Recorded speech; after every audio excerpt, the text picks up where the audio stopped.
Hi friends मो Saraswati kitchen को आप बहुत बहुत स्वागत। चलतु आज आम भाकुर माछर झोल रेसिपी देखी नवा। बहुत बढ़िया आइटमटे आप निश्चय भल लगे। चलतु आम ए नेक्स्ट प्रोसेस को जीवा। देखो से लगी मुझे गोटे 900 ग्राम गोटे भाकुर माछ नहीं गोटे सागर नहीं आसी फ्रेश माछटा निजे काटी तार काटी बाहर करेंगे भीतर मैला अंश बाहर कर आम सफा करदे। देखो बहुत बढ़िया भाव में मुझे काटी देती पूरा साइज करी। देखो बर्तमान तक आम धोई भी देले गोटे लेंबू फड़ा तक चिपुड़ी देले कारण से जहाँ थी जीवाणु अंश भी मरीज से आम गोटे चामच लुण भी देदेबा, गोटे चामच हलदी गुंड भी देदेबा, गोटे चामच रेड चिल्ली पाउडर भी देदेबा,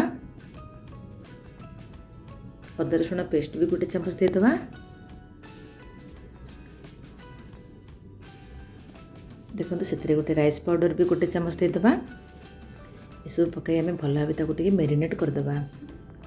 मेरीनेट कर गोटे 5 मिनट खंडे आम रखीदे जहाँद्वारा कि सब तार मसला गुड़ाक भर को टे अब्जर्व करनब।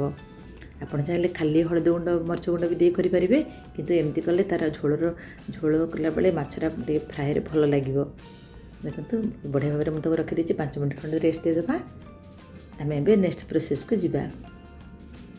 देखो गैस उपर कड़े भी बसईगला, तेल भी गरम हो गला। आम बर्तमान माछ गुड़ी को फ्राए करवा। आम गैस को मीडियम फ्लेम ही रखा। एमती गोटे गोटे करी माछ गुड़ाक सब पकईदेवा।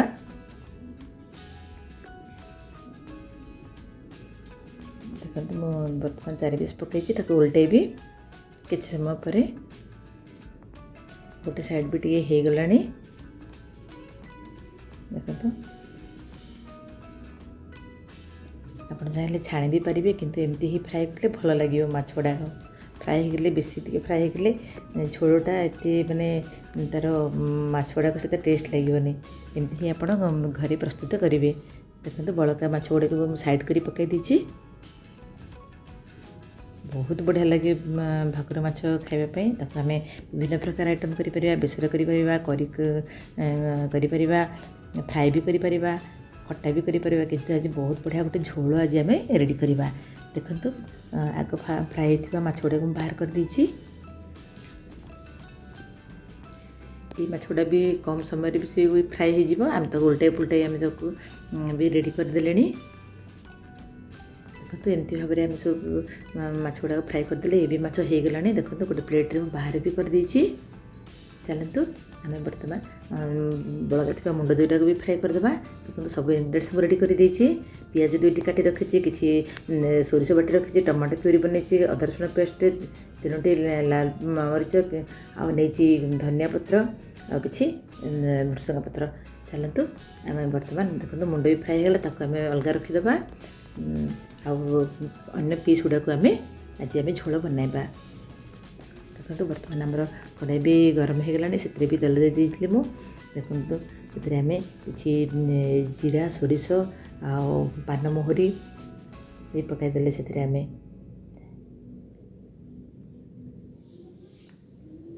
पियाज काटी रखी 2टी पियाज भी चुन चुन काटी भी मिसाईदेवा।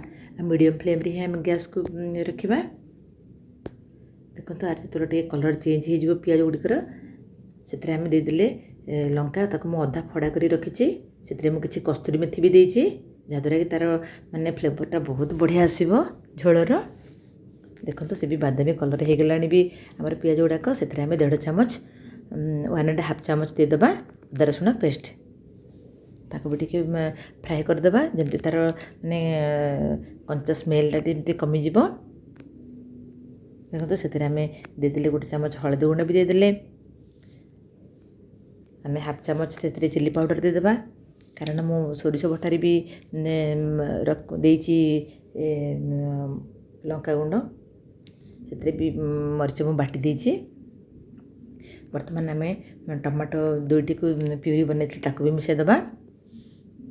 टे भल भाव में मिसाईदेवा जमती कि टमाटोटा टे से सीझीज पूरा। आप चाहिए आंबुल देपर कि मुझे झोल प्रस्तुत करुच्ची से आम टमाटो ही दबा। देखो से बर्तमान सोरिष बटा गोटे 2 चामच देदेबा। ମୁଁ ସୋରିଷରେ ଶୁଖିଲା ଲଙ୍କା ଆଉ ତାକୁ ଜିରା ପାନମହୁରି ବି ଦେଇ ତାକୁ ବାଟି ଦେଇଛି, ଯେମିତିକି ତା'ର ଫ୍ଲେଭରଟା ବହୁତ ବଢ଼ିଆ ଆସିବ ଝୋଳର। ଆଉ ଅଦା ରସୁଣ ପେଷ୍ଟ ଆଉ ସୋରିଷ ବଟା ଆଉ ଟମାଟୋ ପ୍ୟୁରିର ମିଶ୍ରଣରେ ଆମର ଭାକୁର ମାଛର ଝୋଳଟା ବହୁତ ବଢ଼ିଆ ଲାଗିବ, ବହୁତ ମାନେ ଟେଷ୍ଟି ଆସିବ। ଆପଣ ଏମିତି ହିଁ ଘରେ ପ୍ରସ୍ତୁତ କରିବେ। ଦେଖନ୍ତୁ କିଛି କରିପତ୍ତା ମୁଁ ସେଥିରେ ପକାଇଦେଲି, ତାଦ୍ୱାରା ତା'ର ଟିକେ ସ୍ମେଲ୍ଟା ଆହୁରି ବଢ଼ିଆ ଆସିବ ଝୋଳର। ଦେଖନ୍ତୁ ତା ଟେଷ୍ଟ ପାଇଁ ଆମେ ଗୋଟେ ଚାମଚ ଲୁଣ ଦେଇଦେବା। ଦେଖନ୍ତୁ ତାକୁ ଟିକେ ଭଲ ଭାବରେ ଟିକେ ମିଶାଇ ଦେବା ଟିକେ। ବର୍ତ୍ତମାନ ଆମେ ସେଥିରେ ସୋରିଷ ବଟାର ଥିବା ପାଣିକୁ ବି ମିଶାଇ ଦେବା, କାରଣ ବଟାକୁ ତ ଆମେ ବେଶୀ ସମୟ ଫ୍ରାଏ କରିବାନି, ଟିକେ ପିତା ଅଂଶ ବାହାରି ପଡ଼ିବ। ଦେଖନ୍ତୁ ଏମିତି ଭାବରେ ଆମେ ଟିକେ ମିଶାଇ ଦେବା। ବର୍ତ୍ତମାନ ସେଥିରେ ମୁଁ ଆମଚୁର ପାଉଡ଼ର ଗୋଟେ ହାଫ୍ ଚାମଚ ଦେଇଛି ତା'ର ଟେଷ୍ଟ ପାଇଁ, ଟିକେ ଖଟା ହେଇକି ବହୁତ ବଢ଼ିଆ ଲାଗିବ ଆମର ଭାକୁର ମାଛର ଝୋଳ। ଦେଖନ୍ତୁ ମସଲା ବି ସିଝିଗଲାଣି, ସେଥିରେ ମୁଁ ଗୋଟେ କପ୍ ପାଣି ବି ଦେଇଦେଇଛି, କାରଣ ଆମେ ବହୁତ ପତଳା ବି କରିବାନି।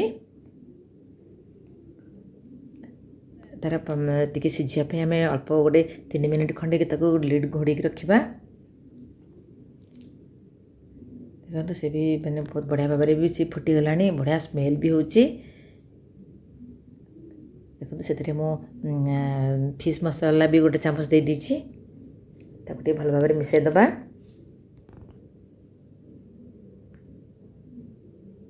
ଦେଖନ୍ତୁ ସେଥିରେ ଆମେ ଧନିଆ ପତ୍ର ବି କାଟି ରଖିଥିଲି ତାକୁ ବି ମିଶାଇ ଦେବା।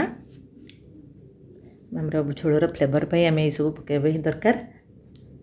ଦେଖନ୍ତୁ ସେ ବି ମାନେ ହେଇ ଆସିଲାଣି, ତାକୁ ସେଥିରେ ଆମେ ଫ୍ରାଏ କରିଥିବା ମାଛ ଗୁଡ଼ିକୁ ପକାଇଦେବା।